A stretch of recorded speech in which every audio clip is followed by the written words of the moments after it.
Art Metrano had one act, a physical, musical routine he'd spent 30 years perfecting. The kind of thing that got you on The Tonight Show and kept people talking about it decades later. Now imagine turning on a DVD one afternoon and watching Jesus Christ do your act. It was not a reference or a nod, but the entire routine reproduced with the same finger jumps, hand gestures, and humming, now performed by the Son of God in a pornographic direct-to-DVD joke lasting a brief 15 seconds on screen. That happened to Art Metrano in 2005, and what followed was not just anger or embarrassment, it was a federal lawsuit, 2 years of court battles, a $2 million demand, and a legal fight that Fox and Seth MacFarlane could not simply walk away from.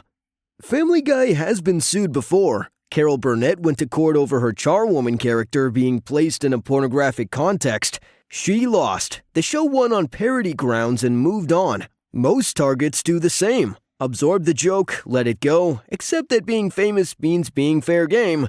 But Metrano didn't do that. He wasn't the most famous person in the room. He wasn't a household name in 2005 the way he might have been in 1975. But he had built something real, a career and a specific act, and he watched the show take that act, strip his name off it, hand it to a biblical figure, and use it to get a laugh from people who had never heard of him. This video is about what he did next, the exact scene, the court documents, the partial ruling that actually went in his favor, the settlement nobody talked about, and what happened to him after all of it.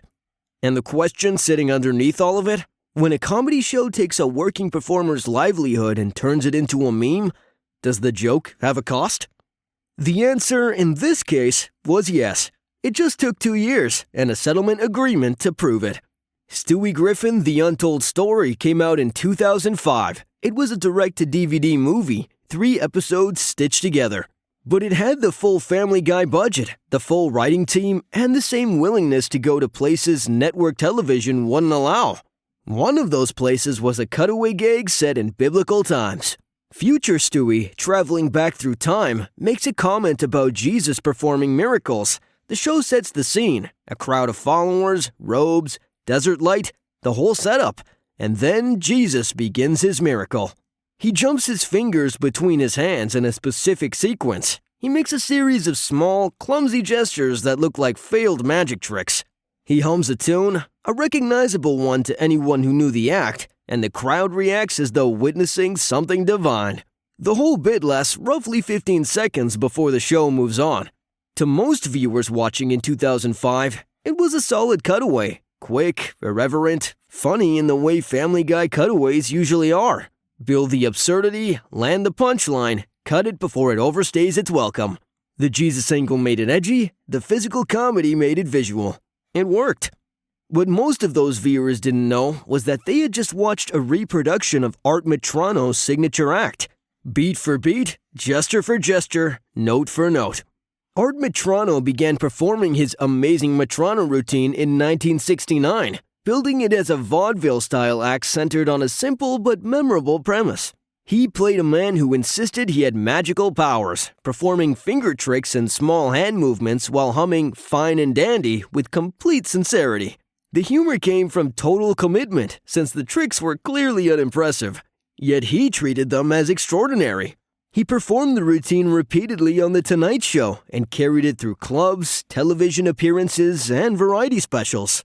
Over time, it became inseparable from his identity, defining how audiences recognized him.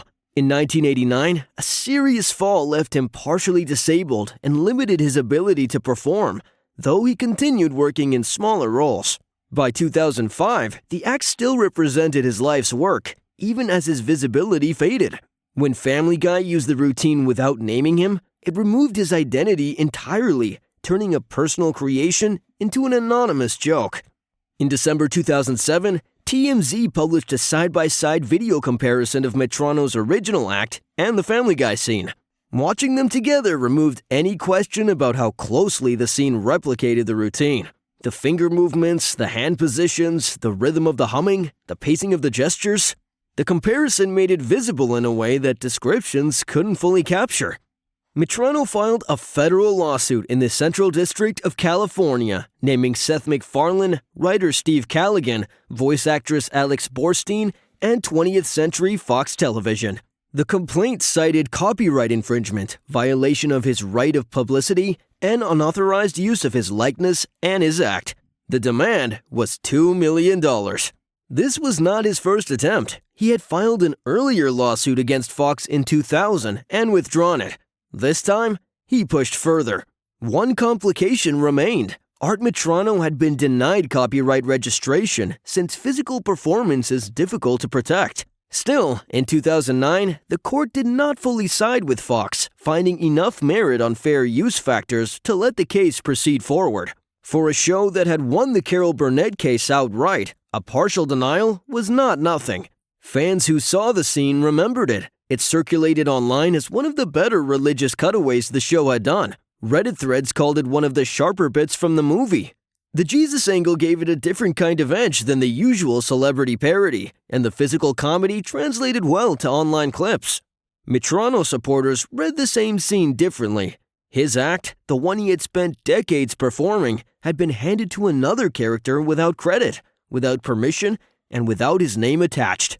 For people who knew his history, especially the injury and the slower years that followed it, the clip looked less like a joke and more like erasure. Fox entered the case confident. Parody had protected the show before. It would likely protect it again.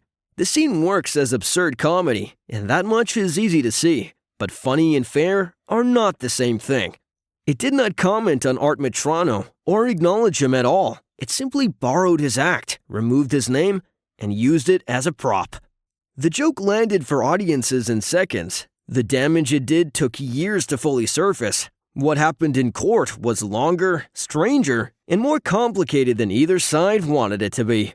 The December 2007 lawsuit landed in the Central District of California Federal Court. The named defendants were Seth MacFarlane, Steve Callaghan, Alex Borstein, and 20th Century Fox Television. The complaint was specific: copyright infringement, right of publicity violations, and unauthorized use of Metrano's likeness and performance. The $2 million demand got attention. So did the fact that Metrano had already filed once before and withdrawn. This time, the complaint was more detailed, the legal framing was tighter, and Metrano was not pulling back. Fox filed for dismissal. The studio's argument leaned on the same ground that had worked in the Burnett case: parody protection under the First Amendment. The show had lampooned famous figures and institutions for years, and had largely won when challenged. The legal precedent was reasonably comfortable territory for them. The 2009 ruling changed the atmosphere. Judge George King reviewed Fox's motion to dismiss and found that on 3 of the 4 use factors, Metrano had presented enough of a case to move forward. Fair use analysis looks at the purpose and character of the use, the nature of the original work, the amount taken, and the market impact. On the first 3, the judge was not satisfied that Fox had a clean enough defense to dismiss outright. The 4th factor, market impact, was where Fox had more ground. Metrano's routine was not a commercial product being directly replaced by the scene. But the first 3 factors surviving a dismissal motion meant the case had real legs. This was not a knockout moment for Metrano, but for a show that expected to walk away cleanly, it was a signal that this one was going to cost something. The case settled in 2010. Terms were not disclosed. The legal question underneath the lawsuit was bigger than one scene in one DVD movie. Does a physical comedy routine qualify for copyright protection? Performance art sits in complicated territory. You can copyright a script, a song, a choreographed sequence with enough specificity. A live act built around gestures and humming is harder. The Copyright Office had already declined Metrano's registration attempt. Courts have historically been cautious about extending protection to performance styles. But right of publicity is a different claim, since it protects a person's control over the commercial use of their identity and recognizable work. If the scene was clearly identifiable as Art Metrano's act, then using it without permission raises legal concerns about ownership and compensation. The broader implication for performers is uncomfortable. If a show can recreate a signature routine, remove the name, give it to another character, and still call it parody, the line starts to blur. In a digital era where clips travel endlessly and creators can be separated from their work, the protection for original live comedy begins to feel uncertain. The TMZ side-by-side comparison was the most publicly visible piece of evidence. It made the similarity undeniable in a way that court documents couldn't on their own. The original federal complaint described that scene in detail, identifying the gestures, the structure, and the music, and arguing that it crossed the line from parody into infringement rather than commentary. Legal coverage, including Prof's blog, highlighted the 2009 partial denial as unusual for a show like Family Guy, while outlets like The Hollywood Reporter and Courthouse News tracked the 2008 refiling and later proceedings. The 2010 settlement ended the case without a final ruling, leaving no clear legal vindication, only the fact that the studio chose to pay rather than continue fighting. Fan response split along predictable lines. People who loved the scene thought the lawsuit was an overreach, the complaint of a faded performer looking for a payday off a joke he couldn't take. Some Reddit threads from that era called it embarrassing, a washed-up comedian going after a show that was just being funny. Others, particularly people familiar with Metrono's history and with creators' rights debates more broadly, read it differently. A partially disabled performer in his late 60s watching his signature act reproduced without credit or compensation by one of the most profitable animation studios in the country, and then deciding to fight it rather than absorb it. That's not an easy decision. The legal fees alone would have been significant. The legal community paid attention to the 2009 ruling more carefully. A partial denial of a dismissal motion in a fair use case involving a major studio is not a routine outcome. It suggested that the line between parody and appropriation was not as clear as Fox's initial confidence implied. The settlement is the thing that keeps this case from disappearing into the pile of lawsuits that went nowhere. Fox paid undisclosed terms to end a case they believed they could win. That's not a loss in the traditional sense.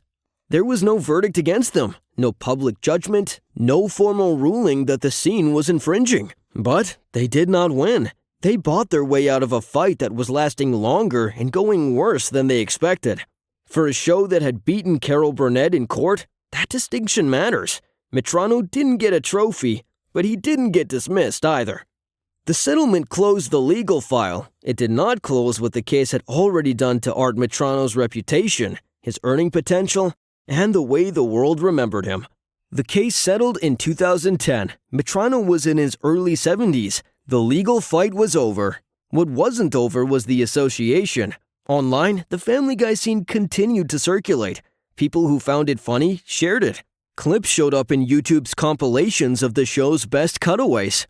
Reddit threads referenced it. For anyone searching Art Metrono's name after 2005, the Family Guy connection was part of what came up. Sometimes it was the first thing.